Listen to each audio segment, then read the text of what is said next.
Bienvenue sur Coran de ton cœur, le podcast qui t'aide à reconnecter ton cœur à ton Coran. Je suis Zeynep et je suis passionnée par les deux médecines indispensables à toute vie sur Terre, celle de l'âme et celle du corps. Je suis donc enseignante de Coran et interne en médecine générale. Voilà plus de 10 ans maintenant que j'enseigne aux femmes à lire, à apprendre, à comprendre et surtout à vivre leur Coran au quotidien en reconnectant leur cœur au Coran. Car oui, j'ai la ferme conviction qu'un cœur connecté au Coran est capable de redistribuer à tous les organes du corps l'amour pour Allah, l'envie de lui plaire et d'agir dans le bien. C'est pourquoi à travers ce podcast, je compte redonner chaque semaine un nouveau souffle à divers pans de ta vie au regard de ton Coran. Prends ce temps pour toi et belle écoute.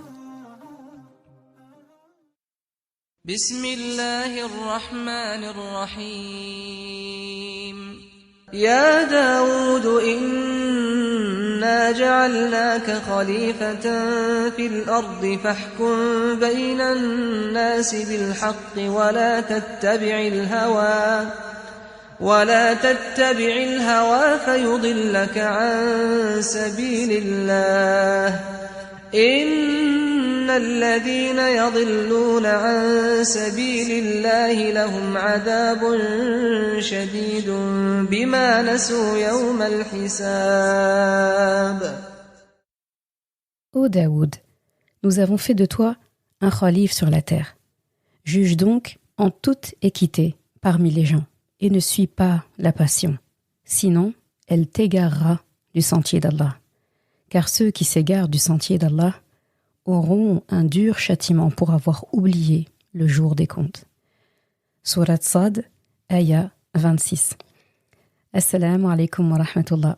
Je suis très contente de te retrouver une semaine de plus, un vendredi de plus, et on est reconnaissant envers Allah subhanahu wa ta'ala d'être toujours en vie, d'observer encore un vendredi de plus, et qu'Allah nous en donne encore beaucoup de vendredis, et que chaque vendredi soit meilleur que le précédent, et que chaque vendredi nous nous améliorons, et qu'Allah subhanahu wa ta'ala ne reprenne pas notre âme avant en fait qu'on ait atteint un niveau de satisfaction auprès de lui et de fierté, qu'il soit vraiment fier de nous, en fait qu'il ne nous reprenne pas tant qu'on a des choses à améliorer et des choses à faire de bien sur cette terre pour gagner notre ticket retour vers le paradis. Amin ya Rabbil Alamin. Alors pour l'épisode d'aujourd'hui, toujours des épisodes où on parle des héros, des super héros, femmes ou hommes. Donc là, un épisode de ces hommes. Et là, j'ai choisi le prophète Daoud alayhi salam. C'est un prophète que tu connais, ça c'est certain. Tu sais que c'est un roi, tu sais que c'est un prophète roi. Il fait partie des quelques rares prophètes qui ont été rois et prophètes à la fois. Et il a toujours attiré mon attention, ce prophète. C'est pour ça que je voulais partager ça avec toi. Et bien sûr, le but, c'est pas de faire une biographie du prophète Daoud alayhi salam, parce que ça, t'as plein d'ayats du Coran qui te donneront des informations sur ça, les narrations du prophète sallallahu alayhi wa sallam, les hadiths, les narrations des compagnons, et tu trouveras beaucoup de biographies de ce prophète alayhi salam, illustre prophète, qui est père aussi du prophète Suleyman alayhi salam, qu'on connaît aussi très bien, qui était aussi un roi comme son père. Et donc, du coup, je ne cherche pas à faire une biographie. De toute façon, il faudrait un très long épisode pour ça. Et ça, je te laisse de ton côté compléter tes connaissances que tu as déjà sur le prophète Daoud alayhi salam, qui est aussi appelé dans la tradition biblique et judaïque David. Et donc, comme pour les autres personnes que je te présente, que tu connais aussi par leur histoire, c'est très important en fait de regarder ces prophètes-là avec le prisme que Allah subhanahu wa ta'ala prend quand il parle d'eux. Et pour Daoud alayhi salam, je ne sais pas si tu as remarqué, mais il a quand même une place assez spéciale auprès d'Allah, assez spéciale aussi dans le Coran. Tous les prophètes ont une particularité, et tous en fait ont une place privilégiée auprès d'Allah. Tous sont vraiment des aimés d'Allah subhanahu wa ta'ala. Et chacun a quelque chose qui est à lui. Daoud alayhi salam, on aurait tort de dire que c'est seulement sa royauté ou seulement sa prophétie, parce qu'il y a eu des prophètes rois, il y a eu des prophètes aussi beaucoup. Daoud alayhi salam, c'est assez beau son histoire. Et donc, pour ça, je vais justement te parler d'une ayah, et c'est la ayah qu'on vient d'aborder aujourd'hui, où il y a un mot en particulier qui attire l'attention. C'est le fait qu'Allah subhanahu wa ta'ala parle de ce qu'il a fait de Daoud alayhi salam. Il dit « Inna ja'alnaka khalifatan fil ard ». Donc, nous t'avons établi un khalif sur terre. D'accord ? On peut traduire ça par calife. C'est un mot qu'on a déjà abordé, le mot khalif, notamment lorsqu'on parle de Papa Adam alayhi salam. D'accord ? Quand Allah subhanahu wa ta'ala a annoncé aux anges, comme dans Surat Al-Baqarah, quand il annonce aux anges qu'il va créer un être humain, il parle de cet être humain en disant qu'il va établir sur terre un khalif. D'accord ? Inni ja'ilun fil ardi khalifa. D'accord ? Donc c'est finalement la première définition, la première caractéristique qu'il donne du premier être humain qu'il va créer, et toute sa descendance après, la caractéristique qu'il lui donne, c'est khalifa. Et on a parlé de qu'est-ce que veut dire un khalif. Et donc on va se faire un rappel par rapport à ça. Khalif, c'est traduit souvent par successeur, d'accord ? Soit tu verras la traduction qui dit calife, mais qu'est-ce qu'un calife, d'accord ? Soit en fait, souvent on va dire successeur. Et c'est vrai, c'est un successeur. Mais c'est plus loin que ça, khalif, d'accord ? Quand tu regardes vraiment l'étymologie, c'est quelqu'un en fait qui agit avec des codes, avec des règles, avec des principes, et c'est quelqu'un en fait qui prépare sa succession, d'accord ? C'est quelqu'un, en fait, qui agit là où on l'a positionné, là où il est positionné, dans la perspective, en fait, de léguer ce qu'il est en train de faire. C'est pour ça que dans Khalafa, dedans aussi, il y a la notion de legs, notion d'héritage, notion de successeur. Donc, dans Khalif, on entend quelqu'un qui succède à un autre. Donc, forcément, quelqu'un qui est un ancêtre d'un autre, si on parle en termes de filiation. Dans Khalif aussi, il y a, et c'est très intéressant, si tu regardes la racine du mot, c'est la même racine qui sert à dire aussi irtilaf. Khalafa. Quelque chose qui est différent. Irtilaf, c'est une divergence. Quand on dit « Ah, il y a un irtilaf sur ça », d'accord ? Il y a un irtilaf entre les savants sur tel point de jurisprudence. Ça vient de la même racine. Donc on pourrait dire quelle est la différence entre khalifa, un calife, un successeur et une divergence. Pour comprendre ça, il faut comprendre aussi que dans la racine de khalifa, il y a la notion aussi de diversité. D'accord ? Pour comprendre la divergence, quelque chose qui est divergent, c'est quelque chose déjà qui est différent. Il y a un différent. Il y a quelque chose de différent. Il y a de la variété. Quand on entend variété, c'est pas une chose péjorative. Quand on entend divergence aussi, c'est pas censé être une chose péjorative. C'est pour ça que c'est très intéressant de retenir la racine des mots. Aujourd'hui, surtout dans la francophonie, quand on entend « Ah, il y a une divergence entre tel ou tel savant, etc. », tout de suite, on pense à quelque chose de négatif. On pense à mal, on pense à il y a un camp ici, il y a un camp là. Et je pense que c'est quelque chose, vraiment c'est un principe qui est à l'origine de beaucoup de problèmes dans notre communauté, l'interprétation qu'on en a. On a beaucoup de mal dans notre communauté avec la divergence. C'est une science, la divergence. C'est pas monsieur, madame, tout le monde qui a ses connaissances moyennes en islam qui peut venir dire « Ah, mais telle divergence, il y a ça, moi je suis pas d'accord, etc. » C'est une science à part. Donc j'en profite pour faire ce rappel-là parce que ça s'y prête bien. C'est une science claire. Laissons aux savants qui comprennent en fait les rouages, laissons-les eux diverger. Et quand tu regardes bien, les savants entre eux, je parle des vrais savants, quand ils divergent entre eux, si tu regardes bien, c'est dans toujours le respect. Il y a une éthique, il y a une bienséance, il y a une moralité, il y a une sagesse derrière. Ils nous apprennent, si on regarde bien, ça je parle des vrais savants, et là pour ça remonte carrément au temps du prophète Sassem avec ses successeurs, donc les compagnons, la génération juste après que Rasulullah sallallahu alayhi wa sallam quitte ce monde. Eh bien regarde comment ils étaient entre eux. C'est impossible pour deux personnes qui vivent sur Terre d'être d'accord sur tout. C'est impossible. Dès lors que je suis pas toi, je ne peux pas avoir la même opinion que toi dans tout.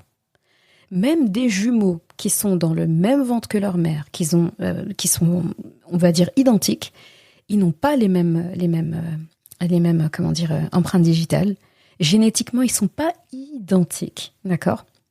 Il y aura toujours quelque chose qui diffère. Ça, c'est un signe d'Allah pour nous montrer que personne n'est pareil. On est tous uniques. On peut se retrouver dans des points de convergence. Il y a beaucoup de choses dans lesquelles on aura des divergences, mais on est unique. D'accord ? Donc tous différents. C'est impossible que deux personnes n'aient aucun différent. Si c'est le cas, c'est qu'il y en a un qui dit pas la vérité. Il y en a un qui s'exprime pas. il y en a un qui n'ose pas dire. Et d'ailleurs, si tu regardes bien, on a tendance à respecter plus la personne qui ose dire qu'elle n'est pas d'accord sur quelque chose, mais qui le dit avec respect, qui le défend et qui n'invalide pas l'opinion de l'autre, qui respecte la diversité de l'autre. On a tendance à plus respecter cette personne-là. Parce qu'on se dit, celle-là, indirectement, on se dit, elle est digne de confiance. Quand ça va pas, elle le dira. Mais une personne qui dit toujours oui à tout, oui, tout va bien, non, c'est pas grave, oui, oh, je suis d'accord avec toi, faut se méfier, d'accord ? J'ai une amie qui me disait ça récemment. Elle disait même quand des personnes sont pour parler femmes et hommes pour se marier, il faut se méfier du prétendant ou de la prétendante qui sont d'accord sur tout. Il n'y a aucun point où ils sont pas d'accord. C'est pas normal. Déjà, le fait que l'autre arrive à exprimer son opinion, arrive à dire sur ce point-là, moi je pense pas pareil. Mais dans la politesse, dans le respect, etc. Sur ce point-là, je suis pas trop d'accord. D'accord ? Et ça amène à une discussion. Finalement, ce qu'on essaie de faire quand on est ami avec des gens, quand on est collègue avec des gens, lorsqu'on se marie, etc., on essaye d'aller vers là où il y a le plus de convergence. Mais on ne cherche pas la convergence absolue, c'est impossible. C'est impossible. Nos propres enfants qui sont sortis de nos entrailles ont des opinions différentes de nous. Et pour cause, ils sont différents de nous, physiquement, mentalement, moralement. Le caractère n'est pas le même, les goûts sont pas les mêmes. Moi, je peux aimer la fraise et ma fille ou mon fils ne l'aime pas. Donc, à quel moment, en fait, on veut tout être pareil ? Donc là, c'était une longue explication pour parler de la richesse de la divergence. Oui, j'ose le dire, la richesse du irtilaf. D'accord ? Pour cause, ce n'est pas péjoratif. Ça le devient lorsqu'on agit mal, lorsqu'on invalide l'opinion de l'autre, lorsqu'on n'argumente pas correctement vis-à-vis des choses en fait qui nous concernent. Et tu vas voir que dans l'histoire de Daoud alayhi salam, c'est un point très important en fait de sa gouvernance et de ce qu'il caractérise dans justement sa royauté et comment il a été khalife sur terre. Donc la diversité, la divergence, la succession, la variété, le fait de léguer, le fait de donner en héritage, c'est tout ça, et plus même, qui est contenu dans Khalifa. Donc c'est comme si Allah nous expliquait que il établit sur terre quelqu'un qui va agir avec ses codes, avec ce qu'il connaît, et toujours avec la connaissance d'Allah subhanahu wa ta'ala et l'islam, parce que c'est ça un vrai khalif. Un khalif, c'est quelqu'un qui suit l'islam. Sinon, on ne parle même pas de khalif. C'est une condition. Et donc, cette personne-là va agir, elle va léguer, elle va préparer son successeur ou ses successeurs à porter en fait après lui. Un vrai khalif, c'est pas quelqu'un en fait qui quitte ce monde sans avoir assuré ses arrières. Un khalif, il a préparé la génération suivante sur tous les plans. Il ne part pas comme ça. D'ailleurs, Papa Adam alayhi salam, sa particularité en tant que prophète, c'est un prophète en fait qui est, on appelle ce prophète-là, on le caractérise de prophète bâtisseur. Sa mission sur terre, à Papa Adam alayhi salam, c'était de bâtir la terre. De bâtir la terre et de la préparer à ce que la vie puisse avoir lieu. Allah lui a enseigné beaucoup de sciences. Il n'a pas chômé pendant sa vie. Il a vécu un peu moins de 1000 ans, donc tu vas voir ça dans le hadith dont je vais te parler tout à l'heure. Et en fait, il a bâti, il a construit, il a travaillé la terre, il a travaillé le sol, il a travaillé au contact de la nature, il a travaillé aussi humainement avec ses enfants, avec son épouse. Il a bâti les fondations sur lesquelles aujourd'hui on peut se mettre debout. Il n'a pas chômé, d'accord ? Donc ce prophète-là, son rôle, c'était pas forcément d'appeler les gens à l'islam, parce qu'il avait, dans le sens avec un peuple qui est idolâtre ou quoi que ce soit, parce qu'il n'y avait pas ces problèmes-là. Il était le précurseur. Donc lui, c'est la construction, c'est pas la réparation. Les autres, en fait, à chaque fois, ça va être une construction-réparation. Je répare et je construis et je lègue. Je répare, je construis de nouveau, je lègue. C'est ça la succession d'un khalife. Donc, Papa Adam alayhi salam, lui, sa fonction, c'était de bâtir. Et ça fait partie aussi des caractéristiques d'un khalifa, d'accord ? Un khalife sur terre. Et la particularité, pourquoi est-ce que Allah subhanahu wa ta'ala parle de Daoud alayhi salam en tant que khalife ? Moi, ça m'a toujours interpellée parce que, de ce que je sais en tout cas, et de ce que j'ai parcouru du Coran, c'est le seul prophète qui l'appelle comme ça. La première fois qu'il parle de khalife, c'est pour parler de la création de Papa Adam alayhi salam. Pour dire qu'il va établir un khalife sur terre. Et donc par extension, tous sa descendance va l'être petit à petit. Et la deuxième fois où on entend Allah subhanahu wa ta'ala parler de ça, c'est dans Surat Sad ici, et il parle de ça en parlant à Daoud alayhi salam. Donc, forcément, quand Allah dit quelque chose qu'il n'a pas l'habitude de dire, ou il va le dire à une personne en particulier, c'est qu'il veut qu'on se concentre. Donc là, tu as l'habitude de ça, de ce principe. Là, ici, Allah nous zoome quelque chose, d'accord ? On zoome, on dézoome, on zoome, on dézoome. Et bien là, on va zoomer. Ça tombe bien, on va zoomer. Et donc là, le zoom d'aujourd'hui, c'est sur Daoud alayhi salam et sur sa particularité de Khalif. Je veux que tu te concentres sur ce point-là parce que, en tout cas, moi, c'est ça qui m'a donné envie de faire cet épisode parce que ça fait longtemps que ça m'a interpellé, ce terme. Et à chaque fois, je me dis, il faut que je fasse un épisode dessus, il faut que je fasse un épisode dessus. Je disais même à mes copines, elles disaient, oui, tout le temps, tu nous dis, tu vas faire un épisode dessus. Il est toujours pas sorti. Aïwa, bismillah, il est là. Aïwallah. Donc, il est là aujourd'hui. Et donc là, je te renvoie à un hadith rapporté par Abu Huraira que tu vas trouver dans Sahih Tirmidhi. Tu auras une version aussi quasi similaire dans Sahih Bukhari et Muslim. Et donc, je cite pas tout le hadith, je commence à la partie où Papa Adam alayhi salam parle justement de ça. Donc, Adam alayhi salam, en fait, Allah subhanahu wa ta'ala explique dans ce hadith que quand Allah subhanahu wa ta'ala a créé Papa Adam alayhi salam, il a extrait de son dos, donc en fait il a caressé le dos de Papa Adam alayhi salam, et de ça il a sorti toute sa progéniture jusqu'à la fin des temps. Toute sa progéniture. Toutes les âmes, en fait, à ce moment-là, ont été extraites de Papa Adam alayhi salam. Et donc, là commence la narration. Papa Adam alayhi salam dit, donc Adam a dit, ô Rab, qui sont ceux-là ? Allah dit, ce sont ta descendance. Ceux-là sont ta descendance. Chaque personne avait son terme écrit entre les deux yeux. Donc là, c'est toujours la narration, toujours le hadith. Chaque personne avait son terme de vie écrit entre ses deux yeux. Parmi eux, il y avait un homme qui était plus illuminé que les autres, ou parmi les plus illuminés. Adam dit, ô Rab, qui est celui-ci ? Allah dit, c'est ton fils Daoud. Je lui ai écrit 40 ans. Et dans une autre version, je lui ai écrit 60 ans. Adam alayhi salam donc dit, ô Rab, rajoute-lui de la vie. Allah dit, cette durée est celle qui lui a été décrétée.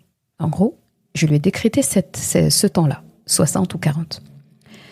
Adam dit, ô Rab, je lui donne 60 années de mon âge. Et dans une autre version, je lui donne 40 années de mon âge. Allah dit, toi et ta demande êtes liés. Donc je te l'accorde, tu t'engages, j'accorde ta demande. Rapporté par Tirmidhi dans ses Sunan. Ce hadith-là, peut-être tu le connais, il est assez fort et assez beau. Et ici, la question que tu as envie de te demander, mais pourquoi est-ce que Papa Adam alayhi salam, lui, on n'a que lui, en fait, comme c'est que par rapport à Daoud alayhi salam qu'on l'a entendu dire qu'il voulait ajouter de sa vie. Et il faut dire que à ce moment-là, Allah a présenté tous les descendants de Adam alayhi salam. On a tous été présentés devant lui, un à un. J'imagine que ça a dû prendre du temps.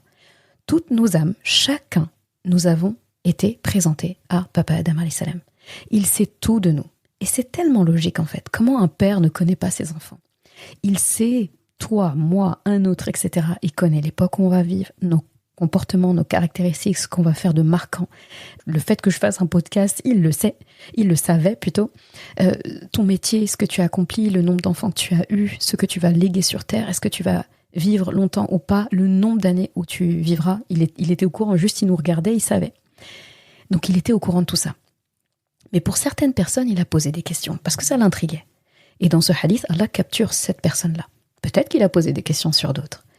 Et donc là, il va dire, lui là, il est plus illuminé que les autres. Il a une lumière, en fait. Et c'est pour ça qu'il dit, c'est qui lui ? Peut-être c'était même pas encore arrivé autour de Daoud alayhi salam d'être présenté. Il dit, lui c'est qui ? C'est là qu'il lui dit, c'est ton fils Daoud, d'accord ? Chacun d'entre nous finalement, c'est ton fils, c'est ta fille. Donc c'est ton fils Daoud. Il va vivre à telle époque. Il dit tout de suite, je lui ai donné tant d'années. Là il va dire, rajoute-lui.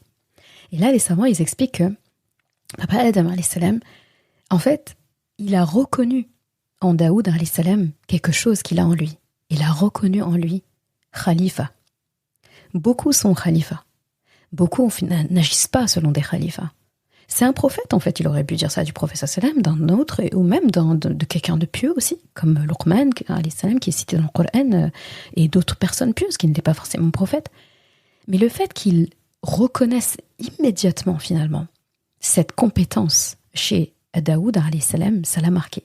Et c'est comme s'il voulait dire que c'est trop dommage qu'une personne comme ça, un bâtisseur, un khalifa, quelqu'un de noble, et après il sait qu'il doit être roi, ceci, cela, et il s'est dit, la terre a besoin de lui plus longtemps. Donc Allah donne-lui. Et là encore, Allah savait en avance qu'il allait donner à Daoud alayhi salam l'équivalent de 100 ans. Parce que c'était prévu. Il savait que Adam alayhi salam allait lui demander plus. Donc là encore, c'est une destinée, mais où il y a une action d'un être humain. D'accord ? Donc très, très belle notion. Et donc, Papa Adam alayhi salam a été particulièrement attiré par notre père Adam. Mais pourquoi ? Pourquoi Daoud alayhi salam ? C'est ça qui est intéressant. La mission de Papa Adam alayhi salam, comme je t'ai dit, c'était de construire la terre, bâtir les fondations. Eh bien, il a vu en Daoud alayhi salam un haut potentiel dans ce domaine. Un haut potentiel aussi dans sa capacité d'adoration. Et si tu regardes aussi, Daoud alayhi salam, il est connu des hadiths de Rasulullah, il est connu dans ce que Rasulullah alayhi salam nous explique. C'est quelqu'un dont il a souvent parlé. Notamment, si tu le sais, Rasulullah a parlé de Daoud alayhi salam en disant que le meilleur jeûne est le jeûne de Daoud. Il jeûnait un jour, il rompait un jour. Il jeûnait un jour, il rompait un jour. Rasulullah a nommé, a élu le jeûne de Daoud alayhi salam comme étant le meilleur jeûne. T'imagines ? Et Rasulullah, lui, ne jeûnait pas un jour sur deux. Il jeûnait 3 jours dans le mois, donc les jours blancs de pleine lune. Il jeûnait Ashura, il jeûnait Arafat, il jeûnait Ramadan, il jeûnait Shawwal. Il jeûnait les lundis et de jeudi. C'est déjà énorme. Et pourtant, il dit que le meilleur jeûne, c'est le jeûne de Daoud alayhi salam. D'ailleurs, tu verras des gens dans la communauté, par rapport à ce hadith, ils jeûnent un jour sur 2. J'en connais pas énormément, mais effectivement, dans les gens que je connais, il y a 5 ou 6 personnes dont je sais qu'ils jeûnent un jour sur 2, juste parce qu'ils ont été émerveillés par le fait que Rasulullah a dit que c'était le meilleur des jeûnes. D'accord ? Après, quand on fait le jeûne de Rasulullah aussi, c'est déjà parfait, je trouve. Et il a dit autre chose à propos de Daoud alayhi salam. Il a dit que le meilleur qiyamul layl, d'accord, c'était celui de Daoud alayhi salam. Et c'est Rasulullah, j'ai envie de dire, qui le dépasse dans qiyamul layl. Il a dit que c'était le meilleur. Il a parlé même de la découpe de la nuit, et ça ressemble beaucoup à la sienne. Hein. Il parlait de Daoud alayhi salam qui dormait la moitié de la nuit, seulement la moitié. Ensuite, il priait, le tiers, il se rendormait, etc. Donc du coup, pareil, c'est un qiyam, un temps de sommeil plutôt dans la journée qui était biphasique ou triphasique. Mais en tout cas, c'était très intéressant. Et d'ailleurs, je t'invite, pour le coup, comme on parle de qiyamul layl, si tu n'as pas écouté l'épisode sur le tahajjud, la prière de la nuit, les délices qu'elle t'offre, les déblocages que ça te fait dans ta vie, les jokers que ça t'offre dans ta vie, le jackpot que tu peux gagner avec ça, il faut l'écouter. Et c'est l'épisode dont le titre est « Une habitude précieuse ». Une habitude si précieuse, il me semble, ou une habitude à cultiver. En tout cas, je vais te mettre dans les notes de l'épisode, Inch'Allah, l'épisode à réécouter ou à écouter. Et donc, déjà, 2 caractéristiques de ce prophète par Rasulullah sallallahu alayhi wa sallam, c'est pas anodin. Puis on a le hadith justement par rapport à Papa Adam alayhi salam qui passe en revue finalement sa progéniture et est attiré par la lumière de Daoud alayhi salam. Donc déjà c'est intéressant. Et avec tout ce que tu connais déjà de Daoud alayhi salam, voilà quelque chose qui est intéressant.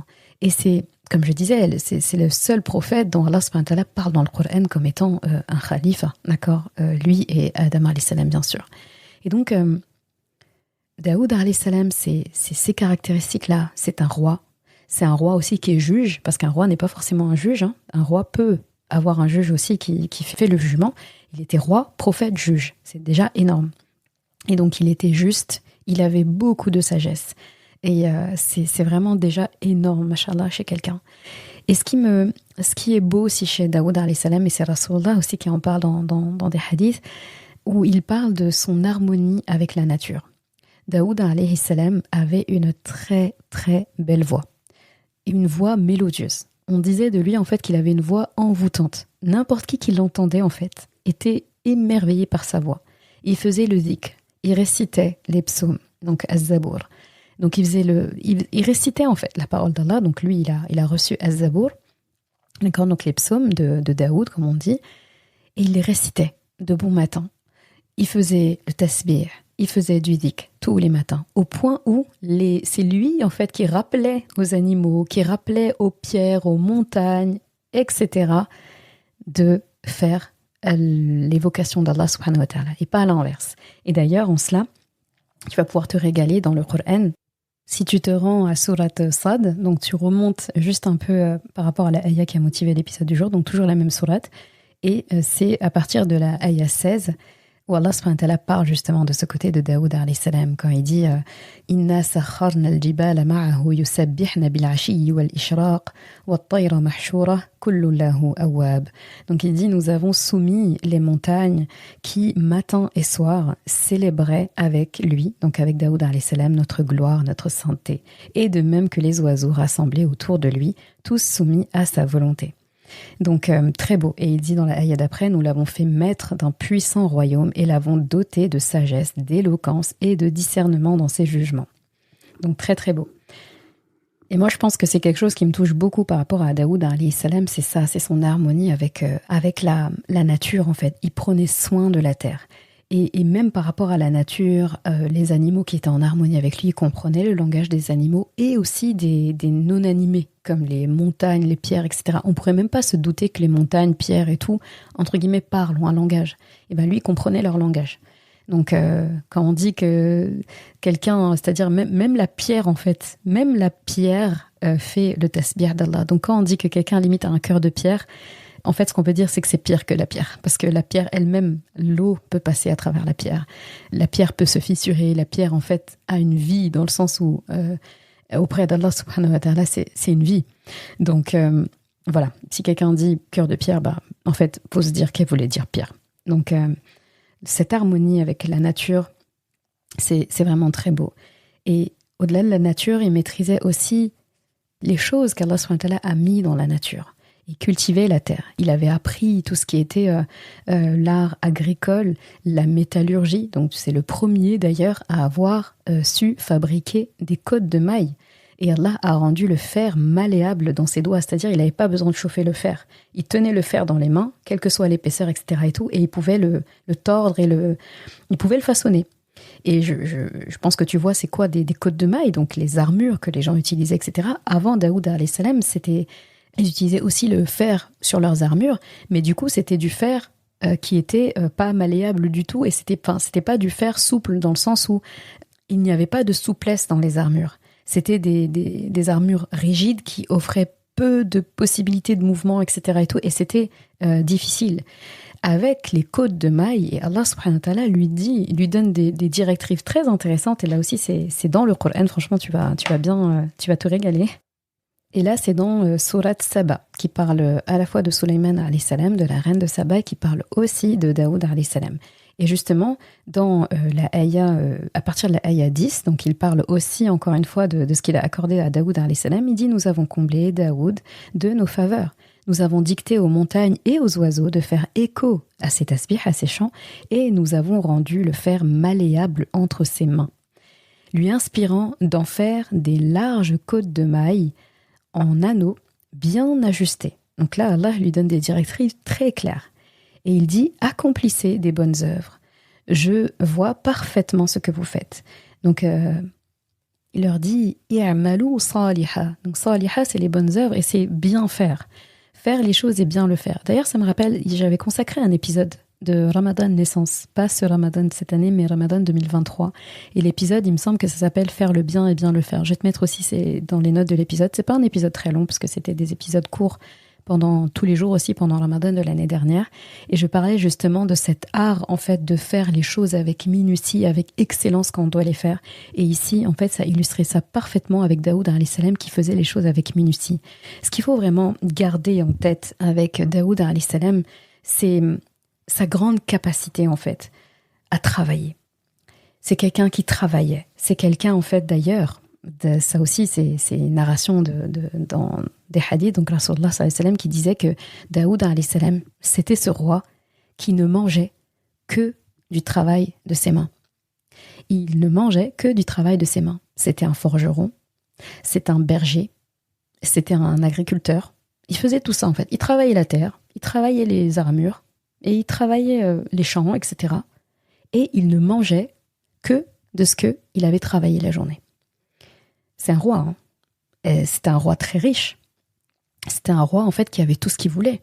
Il avait un royaume, lui et Sulayman alayhi salam, personne n'a eu de royaume comme eux, hein. C'est simple. Personne n'a eu ce qu'ils ont eu.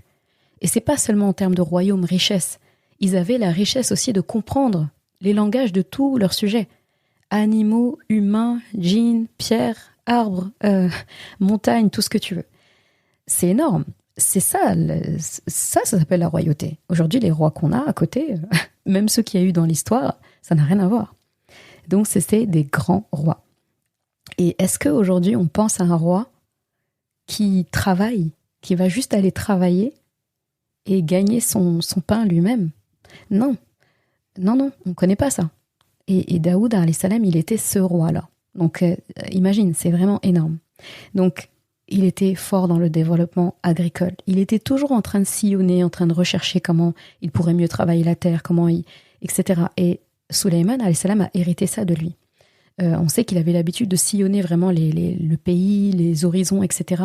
Toujours pour chercher comment mieux irriguer la terre, comment trouver un système d'évacuation d'eau, etc. Ils étaient très très forts et toujours en train de travailler, toujours en train de chercher quoi faire de mieux. Ils n'étaient pas en fait dans leur cours à rêvasser ou bien à faire des réunions de ministres à n'en plus finir ou juste se prélasser. Non, ils travaillaient nuit et jour pour leur peuple en fait. Donc c'était pas des gens dont la richesse, pour qui la richesse leur était montée à la tête, etc. Et c'est ce qui était très intéressant avec Daoud alayhi salam, c'est qu'il vraiment il gagnait sa propre subsistance, il travaillait, il faisait les choses avec excellence. Et ça c'est très beau. Et Allah subhanahu wa ta'ala, quand il parle de lui aussi, et ça c'est important d'en parler, quand il parle de Daoud alayhi salam, il parle de lui par rapport à sa hikma. Dans hikma, il y a hukm, hakim, hakam, donc il y a la notion de juger, d'accord? Donc Daoud alayhi salam, comme je t'ai dit en début d'épisode, était un juge. C'était un juge et un fin juge. Il traitait des cas avec une justesse, avec une intelligence. Ça aussi, c'est un héritage qu'il a donné à Sulayman alayhi salam, qui a beaucoup appris aux côtés de son père. Dès son plus jeune âge, il réussissait à résoudre des cas que son père n'avait pas réussi à résoudre justement. Donc vraiment, c'est l'élève qui a bien appris du maître. Et Daoud alayhi salam, si on pouvait lui reconnaître une caractéristique aussi, est impossible de parler de lui sans parler de ça, c'est sa hikma, c'est sa qualité de juge. La justesse du jugement, un héritage qu'il a donné à son fils. La justesse parmi les gens, la justesse dans la mesure, la justesse dans le travail. Il avait la juste mesure.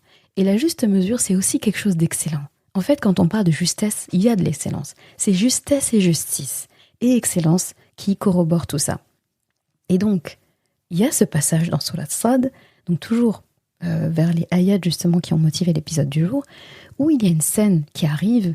Je vais te lire directement la traduction et on va en parler pour terminer l'épisode. Et donc, à partir de la ayah 20 de Surat Sad, si tu veux suivre, donc Allah subhanahu wa ta'ala dit: l'histoire des plaideurs qui s'étaient hissés jusqu'à son oratoire t'est-elle parvenue? Les voyant entrer, Daoud fut effrayé, mais bientôt rassuré par les deux hommes qui dirent: ne crains rien, nous sommes simplement deux plaideurs. L'un de nous s'est montré injuste envers l'autre. Tranche donc en toute équité et sans aucune partialité le différend qui nous oppose. Indique-nous la meilleure voie à suivre. L'un d'eux dit: mon frère que voici possède 99 brebis, alors que j'en ai moi-même qu'une seule, qu'il me réclame avec insistance. Daoud répondit: ton frère t'a lésé en te réclamant ta brebis pour l'ajouter aux siennes, donc les 99 autres.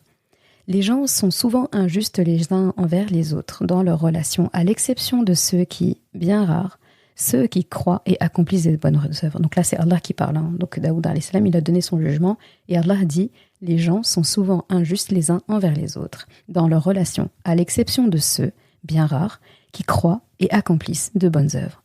Comprenant que nous l'avions mis à l'épreuve, Daoud se jeta face contre terre, implorant le pardon de son Rabb et se repentant de son erreur.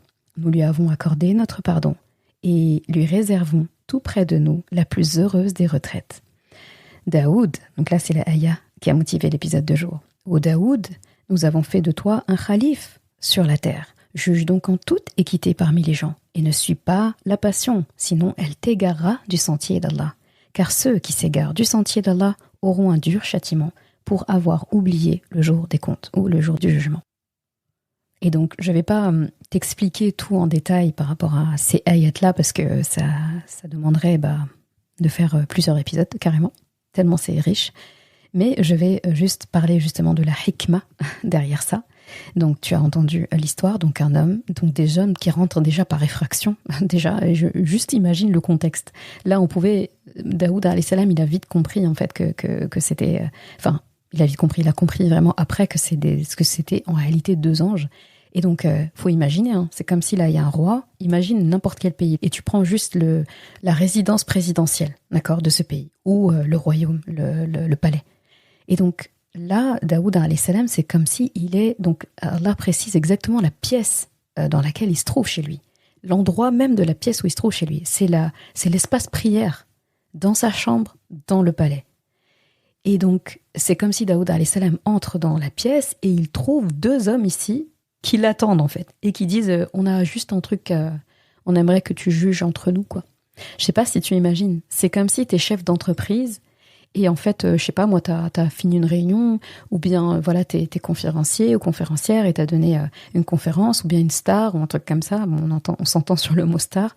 Et la personne, en fait, elle rentre chez elle, ou elle est dans sa chambre d'hôtel, ou un truc comme ça. Et là, elle ouvre la porte de la chambre d'hôtel et elle trouve 2, entre guillemets, followers, ou bien 2 employés, etc., qui disent, au fait, c'était juste pour continuer la conversation qu'on avait eue tout à l'heure, ou bien, oh, il y avait trop de monde, on n'a pas pu te poser la question. On veut juste que tu nous expliques qu'est-ce que tu voulais dire. Le premier réflexe qui va te venir, c'est pas de répondre à ces gens, c'est de dire sécurité, s'il vous plaît. Et Daoud alayhi salam, c'est pour ça qu'il a pris peur. Parce que c'est un roi, mais c'est aussi un soldat, c'est un chef des armées. Et donc, un chef des armées, ça a des ennemis, etc. et tout. Et en fait, des ennemis, genre d'autres pays, etc. Donc, forcément, quelqu'un qui fait comme ça peut s'apparenter à une déclaration de guerre, ou en tout cas une attaque. Ouais, c'est ça, exactement, une attaque. Et donc, il prend peur. Et c'est pour ça que la première chose qu'il dit, c'est « La takhaf, faut pas avoir peur. On veut juste qu'en fait que tu juges entre nous. » Donc, Daoud alayhi salam, bon, tant qu'à faire, ils sont là. Ça va créer plus de mal qu'autre chose d'appeler les gardes, etc. et tout. Et peut-être qu'à la fin, voilà, il sait pas comment ils se sont retrouvés ici, il sait pas pourquoi ils sont là, mais il les écoute. Et là, il y en a un qui parle. Et donc, regarde bien ce qui s'est passé. Il y en a un seul qu'on a entendu parler et qui donne la version. C'est celui qui a une seule brebis et qui parle de son frère qui en a 99. Et il dit, il m'a demandé avec insistance, donc il lui a pas volé, il lui a pas pris, il m'a demandé avec insistance, en fait, de lui donner ma brebis, comme ça, pour joindre à ses brebis. Et regarde aussi comment il commence dès le départ. Il parle à un juge, à un roi, à un prophète, et pourtant ils lui disent, traite avec impartialité avec nous, ne sois pas injuste, sois juste. On a presque envie de dire, mais vous vous moquez de qui, là?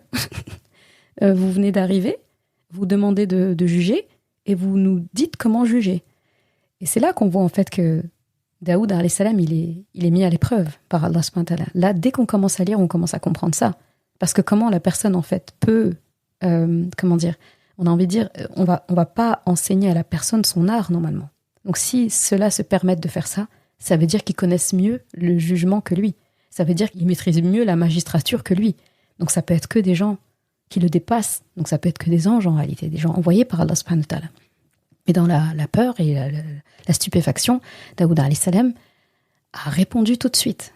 Si tu as remarqué, on n'a pas entendu la version du deuxième. On n'a pas entendu la version de celui qui a 99 brebis.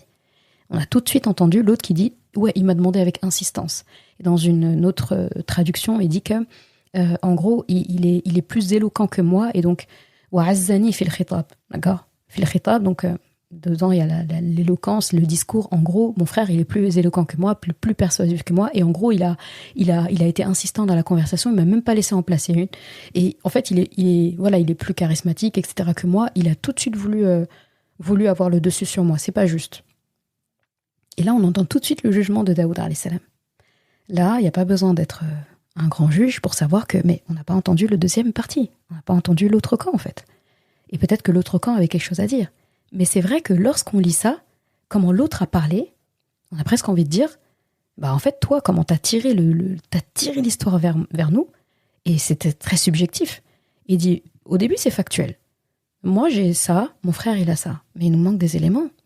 Quand ça s'est passé, comment ça s'est passé, la raison pour laquelle le frère a voulu demander cette brebis-là, contre quoi il lui a demandé la brebis, il y a peut-être un échange. Est-ce vraiment la vérité? Est-ce que ça s'est passé comme ça? Est-ce qu'il a été aussi insistant que tu le dis?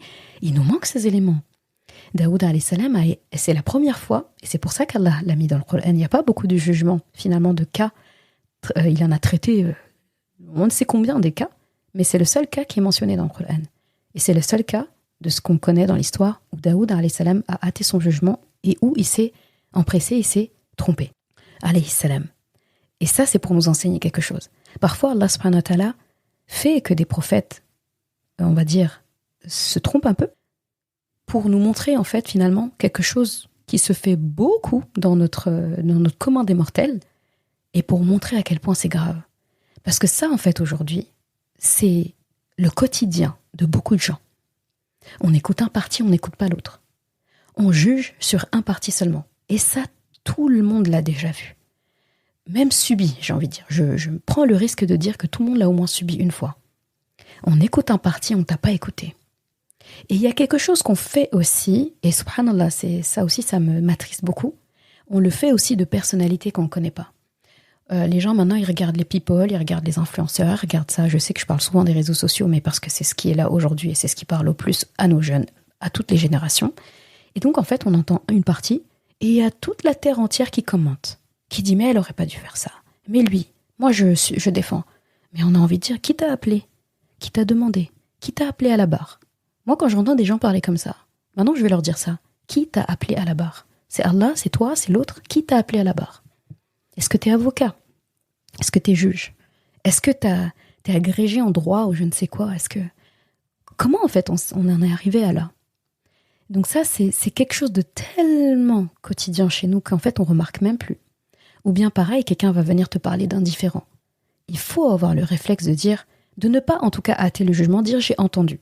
On peut commenter, on peut poser des questions, mais on ne juge pas. Déjà, de base, qui sommes-nous pour juger ? Mais si on doit trancher, parce que si on vient nous voir pour nous parler de quelque chose, c'est qu'on attend quelque part notre avis. Mais si on doit trancher, on doit avoir la sagesse, la hikma, d'écouter la partie adverse. Parce qu'on aura toujours des éléments. Et là, c'est vrai que quand tu entends ce cas-là, tu te dis, mais ça a l'air évident en fait. Comme ça a eu l'air évident pour Daoud alayhi salam que l'autre, c'est injuste. Parce que tout de suite, il y a eu le côté richesse, etc. et tout. D'accord ? On a tendance à aller quand on veut tellement pas. Daoud alayhi salam, sa particularité, c'est qu'il n'est pas impressionné par les richesses. C'est pas le genre qui prend les partis pour les plus forts, etc. Et justement, il a tellement voulu aller vers aider le plus faible des deux, qu'en fait, on se rend compte que peut-être que c'était lui le fautif. Peut-être qu'en fait, le frère, il est en train de lui dire, tu n'as pas de connaissances tu n'es pas bon berger, par exemple. Donne-le-moi, et en échange, je te donne ça. Ou bien viens, on fait affaire, on fait comme ça, etc. On ne sait pas. Mais il y a eu plus que ça, en fait. Mais en entendant une seule version, et en se penchant vers une version, on est injuste. Et c'est ce qui s'est passé, en fait. Daoud alayhi salam, il s'est posé, il a réfléchi. Quand ils sont partis, et Allah subhanahu wa ta'ala lui a montré la vérité. Et là, il s'est dit, j'étais injuste. Donc, il s'est tout de suite prosterné, parce qu'il s'est rendu compte, en fait. Et Allah subhanahu wa ta'ala le reprend en lui disant, attention, Daoud, on a fait de toi, on t'a établi comme khalife sur terre. Juge entre les gens correctement. Ne sois pas injuste. Parce que les injustes, en fait, et ne suis pas tes passions, en fait. Et là, j'aime beaucoup parce que ça nous fait beaucoup écho à Surat Qasas, avec Moussa, alayhi salam, qui s'est empressé d'aller aider celui de son peuple contre l'Égyptien, en n'écoutant pas finalement la version de l'Égyptien. Peut-être que c'est l'autre qui faisait n'importe quoi. Et on le voit, en fait, que c'était l'autre qui a fait n'importe quoi, parce que le lendemain, il recommence. Et on voit aussi que c'est quelqu'un d'injuste et qui cherche que les problèmes, parce qu'il ameute la foule contre Moussa, alayhi salam. Je te renvoie à ces épisodes-là si tu veux les réécouter. Donc en fait, on voit que, attention, et là, avec l'Israélite, du peuple de Moussa, alayhi salam, on a tendance à dire c'est lui qui est l'esclave, c'est lui qui est opprimé. Les scènes qu'on a l'habitude de voir, c'est des Égyptiens qui fouettent les autres, etc. et tout. Donc en fait, naturellement, c'est comme si on regarde une vidéo ou un film ou un truc comme ça, on a naturellement envie d'aller vers celui qui se fait maltraiter. D'accord ? Vers celui du peuple, en tout cas, qui se fait maltraiter. Mais ça ne veut pas dire, en fait, qu'il n'y a pas des voleurs, des menteurs, des tricheurs parmi les esclaves de Banu Israël. Il y a de tout, en fait. De la même façon, parmi les Égyptiens, il y avait des gens bien. Il y avait des gens qui avaient des bonnes moralités. C'est comme au temps du prophète sallam, avant que l'islam se propage, avant que le Coran soit révélé. Parmi les compagnons, pendant la jahiliya, l'ignorance, il y en avait qui avaient des beaux caractères. Abu Bakr as-Siddiq, Omar ibn Khattab, Uthman ibn Affan, et beaucoup qui étaient connus pour la moralité. L'islam n'est venu que émerveiller tout ça, n'est venu que améliorer tout ce qui était déjà là. Donc il y a du bon et du moins bon partout. Donc il ne faut pas généraliser. Et là, en fait, on a un autre rappel. Donc c'est pour ça que j'ai beaucoup aimé ce passage-là, parce que déjà, ça nous fait un rappel avec Surat Qasas, mais ça nous rappelle, en fait, l'histoire. On a beaucoup parlé des passions dans Surat Qasas. Allah, on en a beaucoup parlé. De suivre la hawa, les passions, nos diktats, etc., nos préjugés, ce qu'on a envie, nos émotions, blabla. Et en fait, là, Allah subhanahu wa ta'ala rappelle ça à Daoud alayhi salam et il dit attention, ne suis pas ta passion, parce qu'elle égare du sentier d'Allah. Dès lors qu'on suit notre nafs, ça passe pas. Parce que le nafs veut naturellement nous pousser à faire du mal. D'accord ? Et c'est notre âme, en fait. C'est notre cœur, c'est notre iman qui va nous amener au bien. Et il parle aussi du fait qu'il va être intransigeant envers ceux qui ont oublié le jour des comptes. Donc là, il rappelle que c'est lui le juge numéro 1 déjà. Il rappelle qu'il y aura un jour où il va y avoir le grand jugement. D'ailleurs, qu'est-ce qu'on appelle ? On dit le jour du jugement. Donc le jour des comptes, c'est ce jour-là. C'est ce jour-là qu'on va appeler les gens à la barre. Sauf qu'il n'y aura pas d'avocat. Il n'y aura pas d'avocat, il n'y aura pas de jury, le vote du jury, le vote de la... Il n'y aura pas ça. Il n'y aura pas. Il y aura des intercesseurs. Le Coran va plaider pour des gens. Certaines bonnes actions vont plaider pour les gens. Mais c'est tout, en fait. Donc, je voulais vraiment prendre le temps de parler de ça. Khalif sur terre. D'accord ? Le Khalif. Donc là, on comprend pourquoi Allah subhanahu wa ta'ala a parlé de Daoud alayhi salam en parlant de Khalif. Donc, c'est comme s'il lui disait, on a fait de toi un Khalif sur terre. Je veux de toi la justice, la justesse à toute épreuve, la stricte justice. Tu dois être incorruptible, impartial, même dans les situations les plus insolites, comme cette scène-là avec ces deux hommes qui rentrent par effraction, etc. Et ce qui est beau aussi, toujours dans le mot khalifa, c'est, je rappelle, cette notion de diversité, de divergence. Il va y avoir des cas différents. Il va y avoir des gens avec des nationalités différentes, avec des cultures différentes, avec des opinions différentes, avec des habitudes différentes, avec des caractères différents. Les gens vont diverger, les gens vont différer. Et c'est la vie, en fait. Dans une ayah, dans Surat Rum, Allah subhanahu wa ta'ala dit ça. Il dit que parmi ces signes, il y a irtilafu alsinatikum wa alwanikum, la diversité de vos couleurs et de vos langues. J'aime énormément cette ayah. Il dit que dedans, il y a ayatun lil alamin. Et dans une autre version, donc si tu lis en Hafs ou en Warsh, suivant si tu lis en Hafs ou en Warsh, tu auras lil alamin ou lil alimin. C'est beau, en fait. C'est pour dire que le fait qu'Allah subhanahu wa ta'ala ait mis autant de diversité, autant de variété, c'est un signe, c'est un miracle, c'est un rappel, c'est une richesse. C'est censé nous apprendre des choses. Donc la différence, c'est pas ça le problème. Être différent n'est pas un péché. Penser différemment n'est pas un péché. Agir différemment n'est pas un péché. C'est le fait que ce que tu fais ou dis ou penses ne soit pas dans le sentier d'Allah. Mais si tu regardes bien le sentier d'Allah, il a plusieurs voies. C'est une autoroute à plusieurs voies. C'est une autoroute à plusieurs voies. La voie qui ne marche pas, c'est le sens inverse. C'est la voie qui va de l'autre côté. Si ça ne va pas vers Allah, ça va à l'opposé. Et l'opposé, c'est Shaitan. Lui aussi, il a dit qu'il avait une autoroute. Lui aussi, il a une autoroute à plusieurs voies. J'arrive pas à croire que j'ai encore fait ce genre de métaphore-là. Anyway, de toute façon, t'as l'habitude, t'es vacciné maintenant. Donc, une autoroute à plusieurs voies. On a tort de penser qu'il n'y a que cette voie qui fonctionne. Donc, si les gens ne font pas comme moi, s'ils ne prennent pas la voie tout à gauche, la voie la plus rapide, eh bien, c'est un problème. Ceux qui roulent à 60, là, qui sont à 50 ou à 60 sur l'autoroute et qui sont complètement à droite, ah non, toi, t'es trop lent. Ah, toi, j'aime pas. Oh, l'autre, il est comme ça. Tu vois ça, là ? Regardez les gens avec condescendance. Parce qu'ils sont différents de toi, parce qu'ils n'ont pas la même voiture que toi, ils vont pas sur la même voie que toi, ils sont plus lents que toi, ou il y en a un qui t'a doublé, il y en a un qui est devant, l'autre, il est derrière, l'autre, il te laisse pas trop doubler. Tu vois, tout ça, là, c'est l'intolérance. C'est le manque de tolérance. alors que vous êtes tous, je parle de tolérance parmi les gens qui sont sur de la voie d'Allah déjà. D'accord? Et aussi, si on n'arrive pas à se tolérer là, alors qu'on est tous sur la même autoroute, tous vont vers Allah, la même direction, on ne le sera pas envers les gens qui sont en train de prendre l'autoroute au sens inverse. On n'aura même pas leur temps pour les aider à prendre la bonne voie, parce qu'on sera trop occupé à se fighter entre nous. Et ça, c'est pas bon. Et un khalife, il est focus, il est concentré. Il est concentré à bâtir, comme Papa Adam alayhi salam a fait. Il est concentré à réparer.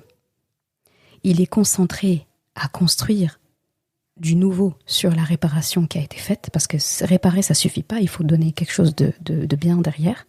Et il est concentré à léguer ça. Et léguer d'une façon où il est persuadé que la personne qui va succéder va réussir à faire la même chose. Donc ça demande du travail. Ça demande du travail de récupérer la khilafa de la personne qui nous a précédés, de faire notre travail en notre temps et de préparer la génération d'après avant de partir. Parce que la génération d'après, on ne la prépare pas sur notre lit de mort, en fait. C'est avant. Et pouvoir mourir en se disant que j'ai fait ma part. Pas en se disant ma progéniture va forcément être parfaite, elle va être bien, elle va être excellente, parce que ça, on n'en sait rien. Mais moi, j'ai tout donné. J'ai donné tout ce que j'avais. J'ai utilisé ce qu'on m'a donné. Je l'ai adapté aussi. Et c'est ça que je voulais dire aussi par rapport à Khalifa et par rapport à la diversité. Il y a beaucoup de parents. Et qu'Allah nous aide à ne pas faire comme ça. Qu'Allah pardonne à nos parents et aux générations d'avant qui faisaient ça. Le fait, en fait, d'avoir beaucoup de mal pour nos enfants à nous adapter à eux. Nos enfants n'ont pas les mêmes réalités que nous. Surtout quand en plus ils n'ont pas été éduqués dans le même pays que nous. Ils n'ont pas les mêmes réalités. Ils n'ont pas les mêmes épreuves. Regarde juste la génération de nos parents et notre génération à nous. Subhanallah, déjà les parents qui ont connu l'immigration, etc., déjà les pauvres, c'est beaucoup de travail. Donc, beaucoup de parents pensent bien faire en éduquant leurs enfants, en les élevant exactement à la manière avec laquelle ils ont été éduqués, sans forcément prendre en compte les réalités du pays, si les pays sont différents, les pays de résidence, et sans forcément prendre en compte également la personnalité différente des enfants, l'atmosphère qui est différente. Il n'y a qu'à voir, l'époque de nos parents, il n'y avait pas de téléphone avant. Dans notre époque, il y en a. Avant, il n'y avait pas Internet, maintenant il y a. Avant, il n'y avait pas de réseaux sociaux, maintenant il y en a. Le temps a changé. Donc vouloir éduquer ses enfants exactement comme nous on a été éduqués, c'est utopique. C'est inconscient, c'est presque de la folie. Et encore une fois, c'est pas quelque chose que les parents font volontairement.